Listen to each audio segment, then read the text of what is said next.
You're still watching Ways. And it's according to International Labour Organization, more than 40 million people worldwide are victims of modern slavery.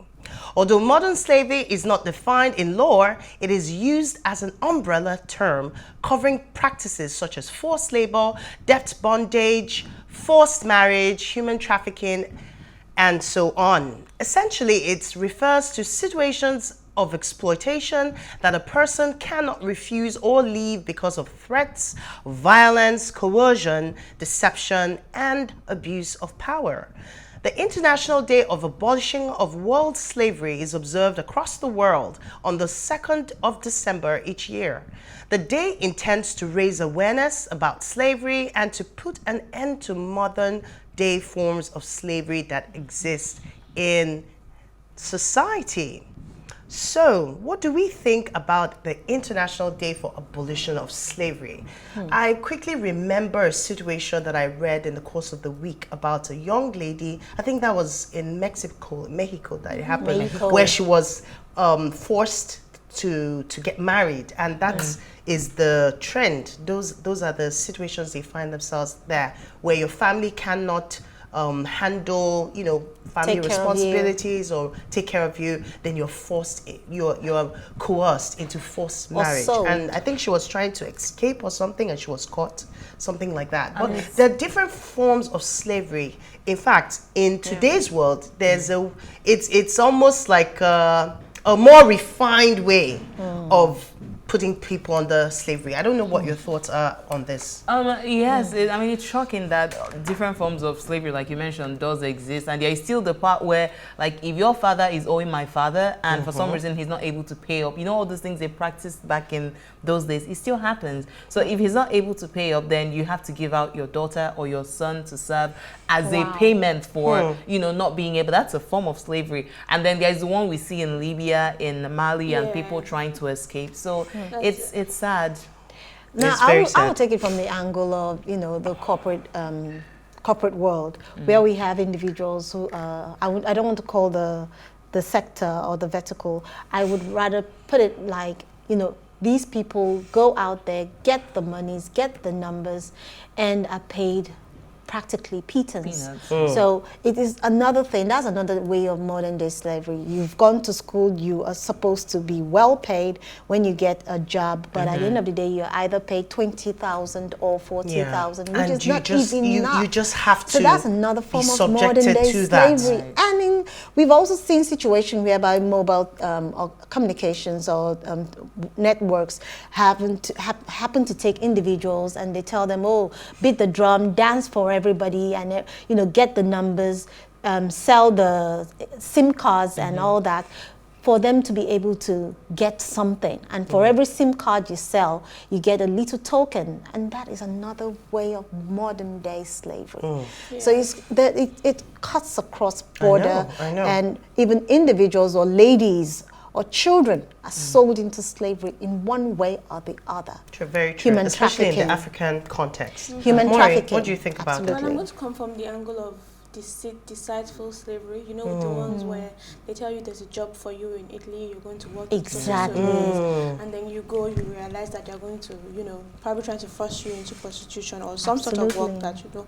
It's everywhere, and it's more common than we think about. We actually know. But thankfully, there's light now being shed on it more, so women are becoming, or people generally are becoming more aware. But I feel like a lot more can be done. Yes. Absolutely. Well, I'm even happy that more voices are coming up to stand against modern day slavery, and believe that more and more people will jump on this, because this is a noble cause to champion. Basically. Absolutely. So what did we find in the news very quickly?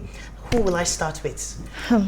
The person of the moment, Maureen. Okay, that's okay. So mine is, I honestly like to bring good news, but this one is rather not good.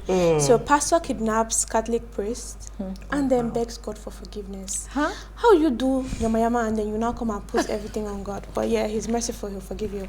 So the operatives of the Imo State Police Command have arrested one pastor, Izuchukwu Anoloba, who's 35 years, and others for kidnapping a Catholic priest, Fidelis Ekemba, Parading the suspects and others, the state commissioner of the police said that the suspect held the priest over 7 days for a ransom of 5 million naira. He also disclosed that the syndicate was a deadly one and that the pastor was arrested in Lagos following intelligence gathering by men of the anti-kidnapping unit of the command. So I guess we'll have to give the police people kudos for this one. When they don't do stuff, we query them. So thank you guys.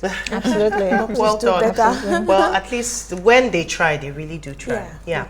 Sandy, what did you find in the news? Okay, so me being a nature lover and yeah, basically a nature lover. I love wildlife. I love anything wildlife. So there is this story that I found, I think it was on CNN, one of their highlighted stories, about a new species of armored dinosaur discovered in Chile, and it has a weaponized tail not seen before in any dinosaur. Wow. Like, I don't know if you guys like Jurassic Park. Yeah. I've always been in watch awe every of single one of them. I love it. I love it. So I've always been in awe. I've never seen a dinosaur, and they would say it existed 144 million years ago. And meanwhile, the Earth we know in existence, they say it's about 6,000 years ago. Yeah. So where did this dinosaur come from? I mean, there's a whole lot of arguments about it, which I would rather not bore you guys with it. But me myself, I've studied it, and they would say that most of them died with the flood, Noah's Ark. Yeah. You know. But anyway, I think it's just interesting that we discovered a new species with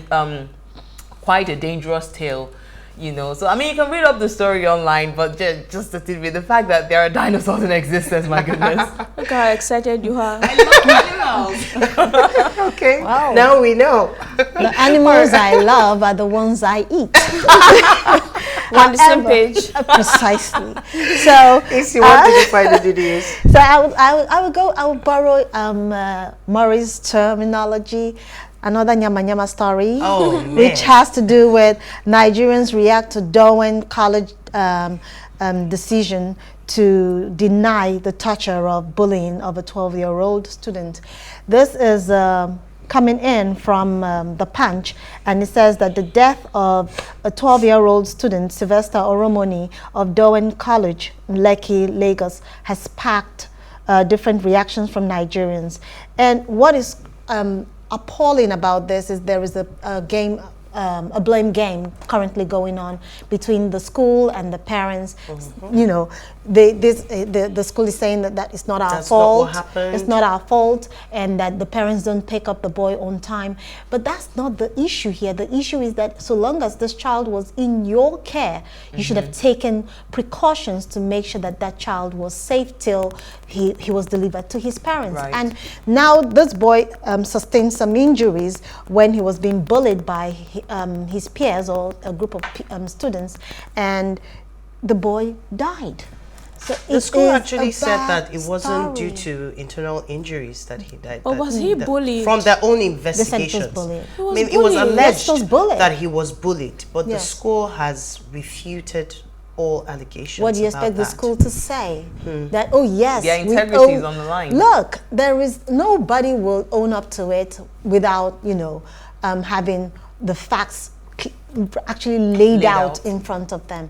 So since we do not have the facts from the school and we do not have the facts from the autopsy performed on the boy, we would say that this is a developing story, and we'll actually take cognizance to, you know, follow up on the story. And I'll come back again if I do and give you feedback on that. Absolutely. Yes. It's very unfortunate, and this is how a lot of people have found themselves in situations where they've lost their lives, and I really lost their I child. really hope that they would really do something about it, investigate it properly to get to the bottom. Well, my story is about, it's just a follow-up on the Omicron situation, and the variant that came out. The African Center for Disease Control has allayed fears about the Omicron variant and saying that there's no need for panic. You know, a lot of people already Thank you.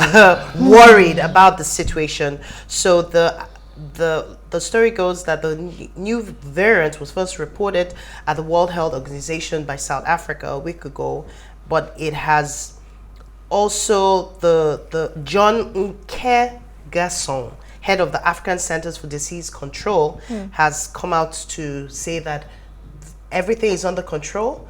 There's no need to panic, and they have what it takes that they have been preparing before now for a situation whereby there will be new variants in the whole mix. So they had adequately prepared. So it's still an ongoing story as well. Let's see how far they will come with this. Wow. All right, today our topic is careers of the future. So we'll go into this in depth right after the break. See you then.